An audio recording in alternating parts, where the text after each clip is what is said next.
Hi, and welcome to another episode on Jane of All Trades. That's my channel. You've blurbed it all already. Uh, so tonight we're just gonna do it's like a quick vlog. So I'm new to YouTube. I'm not new to video making. There's certain things I'm not new to. I'm just kind of developing the skills. New to a lot of Adobe, but also have a little bit of background. I kind of know what to do, what not to do, a few shortcuts. I know enough to get by. As time goes on, we're going to be getting a wee bit more in depth in that, so I'm really looking forward to that. So in this vlog, I'm really just going to be just having a quick chat about what I've been doing so far. So initially we got into YouTube and I did do a lot of research. I don't know how many people actually do a little bit of research before starting their channel, or if they kind of go on for months and months and months and then go in and see if there's anything that they can do to make it better. So there was a few kind of hints and tips. Some kind of hints and tips I was like, yeah, that's great straight off the bat. And then some of the things I was kind of thinking maybe further down the line, I'd maybe heed that advice a bit more. So like the definite top tips are kind of catchy thumbnails, be it colourful. The other thing is if you use your face in a thumbnail, apparently people respond better to faces. So I've started to include my face in all my thumbnails. And try to kind of keep it on point with what was actually going on in that video. So my last one was embroidering your own merch. So on one side I just used a selfie of me, all nicely filtered, big eyelashes and stuff like that. I think I looked okay. I see why people use them. I see why people use them. And on the other side I just took a photo of the sewing machine, the Janome 9000, which is already a pretty awesome looking machine.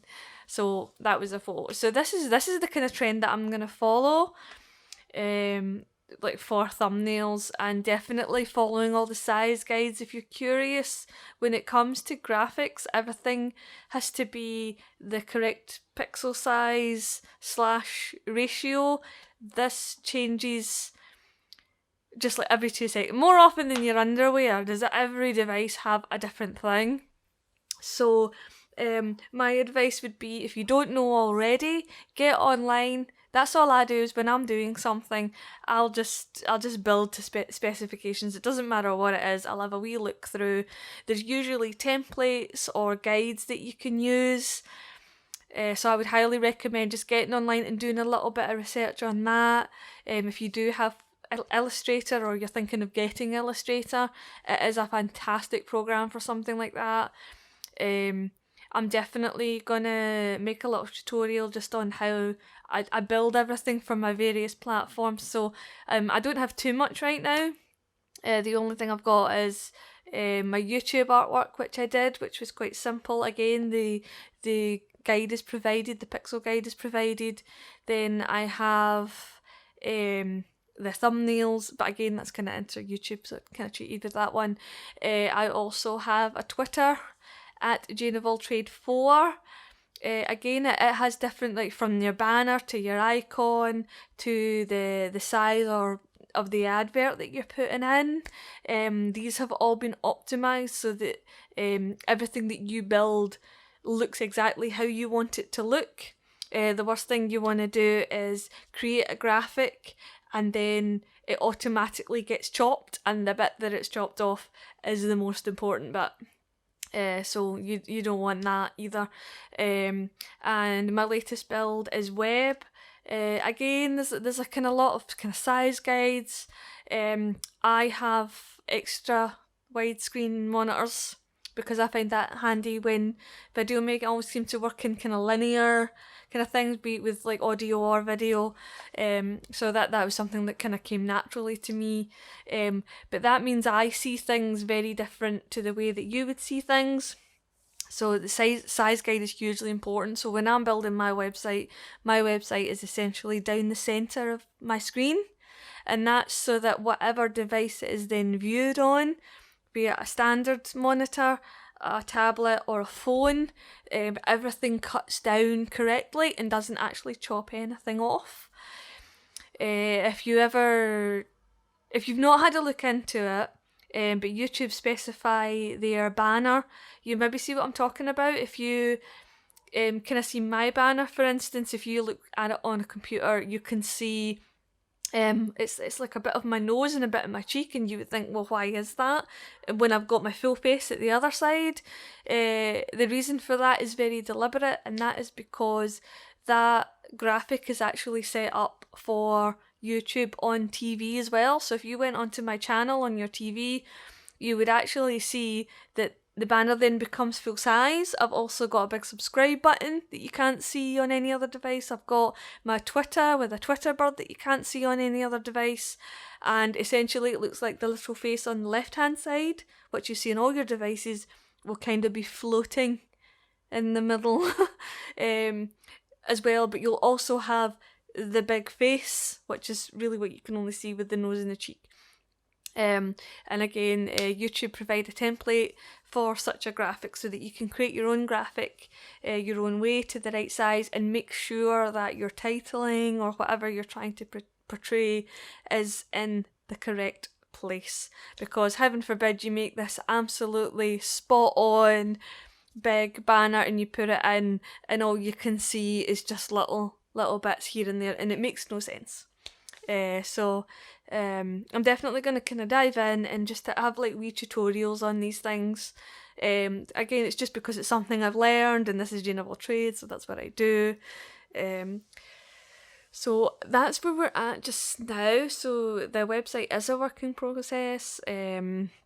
I'm just building it offline just now. It's not actually live. So if you visited www.janeofalltrades.uk, it would just come up with my under construction page. I've already added the link to the website on my YouTube, but it's kind of yet to be pushed. And what I'm also going to do, it's going to have a little shop expansion. That's anything I make or create will be available in the shop. So if you see something that you quite like, or you fancy some merch, you'll be able to purchase it from the site directly. That was like the top tips that I took in straight away, was visuals. The next top tip that seemed to make a huge amount of sense was naming and tagging. I would say that is pretty huge. I mean, when you are creating a video, you want it to be found. So if I put Jane's sewing stuff, the chances of someone actually finding that would be like really slim, because who would type in Jane finding stuff?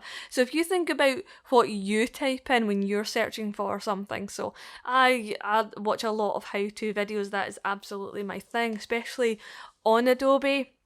So usually I start with like how to edit in Premiere. Like that's maybe where I'll go, and then that'll start auto filling in the rest. So there's kind of two things that you kind of want to keep in mind. So one is use words that everybody else would use to search for that thing, and preferably words that are the easiest to spell. Don't get too fancy. And a bugbear of mine is when I'm searching for a video and you just put in how to, and then you click on it, and then it's from 2016, 2017, and it looks nothing like what you're actually working with. You're maybe working with something more modern. So I find throwing in the year. So I've started throwing in the year of all my videos, because then people will understand. So I have a video called me reacting to songs I wrote 15 years ago. If I just left it at that, people would be like, well, 15 years ago when, and what in relation is that now? Like, I don't get it. I don't get what's happening here.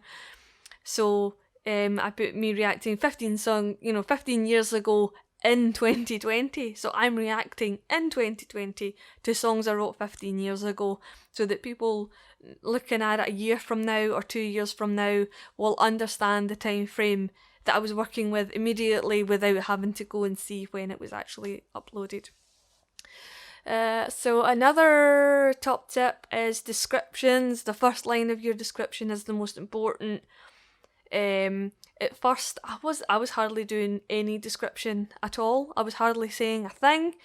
Now I understand the importance of what you're actually going to say in your description, so I've completely changed my attitude to descriptions, and even though I'm keeping it relatively short, I'm being more descriptive. So if I'm going in and I'm saying, right, this is a tutorial on Adobe Illustrator, again, I'm putting all that details in it. It's like, here you will find a tutorial for Adobe Illustrator CC 2020, nice specific description. And then underneath I might put, we're gonna discuss the pixel ratios, we're gonna discuss how to create using this template, and then how we're gonna upload, and then that's probably what my wee blurb would be. So I just wanted my descriptions to be a wee bit better and a wee bit more relevant. And again, that was another top tip. Again, I was leaving my descriptions actually quite loose. So I was like, yeah, we're gonna learn how to do stuff, and it's gonna be that was my first description line, whereas now I've got a wee bit more specific on what the video is actually about and what that video actually contains. So that's where I'm at. Now I'm a week in, so I've only been actually live and creating for a week. So as my vlog continues, I'm definitely going to come back to talking about YouTube. I may talk about other things that are happening, the world, life, and all that kind of stuff. But I'll probably just stick to my little niche, which is my channel and making stuff.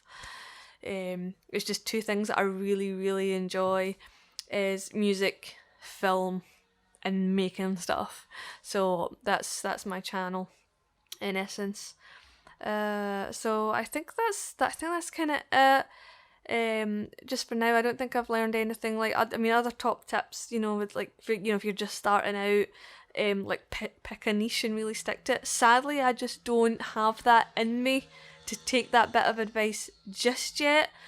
I think what I'm quite curious to see is the topics that I create and how they take off. So if I'm making Adobe tutorial videos, are they being found? Are they being watched? That's what I'm kind of interested in. As time goes on, what's the longevity of that content? And then while I'm doing the music segments, I'm going to see how that fares against Adobe stuff, and then I'll be doing the film or the creations, and then again I'll be able to gauge that against the other subjects. And so it may be kind of detrimental to start with people saying, well, I really like the music stuff, but I'm not really into crafts, or vice versa. Or you may just be in that position where you are churning out enough content that there becomes a pattern. So like every Tuesday you could have your vlog, and then every Thursday it could be music and film, and then every weekend it could be crafts. That could be a way where your subscribers, or my subscribers, would be able to differentiate between the content. Though I think coming back to if somebody kind of found something that they did like, and I was kind of regularly but not always putting that same out, again, that's where the titling becomes really important, because you would come up in their notifications and they would be like, oh, it's Jane of all trades, I like her stuff, but I prefer it when it's on music and film and not crafts. But I can clearly see that's a craft video, so I'm just not going to watch that one this time. And then the next week you pop up again and it's clearly about music and film, you'll maybe get that one watched. That's my take on it, and as a noob, that's like some pretty big words, because that is completely contrary to everyone else's advice, which is pick a subject and stick to it. I would love to do that. I mean, I think I would love to do that later on, and like pick pick the subject that people want to hear me talk about and then just carry on that subject and grow that. But I don't think that there's any harm in being a noob. It depends on how fast you want to grow, but I don't think there's any harm in being a noob and spending the first 6 months doing a little bit of engagement and kind of finding your audience. It'd be like just having a wee patch of dirt and then planting different vegetables, and then you just say, well, whichever vegetable grows first is the vegetable that I'm gonna then grow, because I'll have my garden faster. So that's kind of what I'm going for, because I'm not in any rush. I'm just quite happy I just want to make good content right now for you guys to watch, as opposed to just sitting worrying about figures and, you know, thinking how I'm gonna make my millions or anything like that. So that's not really my priority right now. My priority is just making good content and then see what becomes more engaging and then push that forward and give the people what they want. Yeah. So I'm kind of huffing and a puffing, so I'll just edit that out. So what else have we been up to? We have been up to other good stuff, and you can see in the background, yay! I have a logo. So I designed the logo in Illustrator, so I'll probably show you how I threw that together as well. I say threw it together because it was kind of thrown together. On my website, you know, you get the little icons next to your website, so instead of it just coming up with a generic thing, I thought, oh, I want my logo to come up there, but I didn't have a logo. So I got my wee 512 by 512 pixel box and then drew my logo, which is there, which I think is actually quite classy looking. But because it's a vector, I can make it any size I want, and it can be transparent, and it can be humongous, or it can be airy-berry. It can be anything I want it to be. So that is the absolute upside of vectors and Illustrator. So that is it for today. I don't have much else to say. Kind of all psyched up and ready to go. I've got a few projects on that I'm looking forward to sharing with you. And that is the end of vlog part 1. Thank you very much. Feel free to like, feel free to describe, I always say describe, what is wrong with me? Feel free to subscribe, and you can jump over to my channel and check out my slightly random pattern of content right now. Currently we have filmmaking, music, and we've got sewing, and that's about it, I'm afraid, because I've only been going for a week. So I keep saying so. What is wrong with me? It's like, do you know, if I had to run through this and take out every breath noise and every ho and every hum, I'd be here all day. I probably will be here all day editing out all the hides and the hoses and the humsies. I'm so not good in front of camera. I need to focus. Focus. Thanks for watching. Goodbye.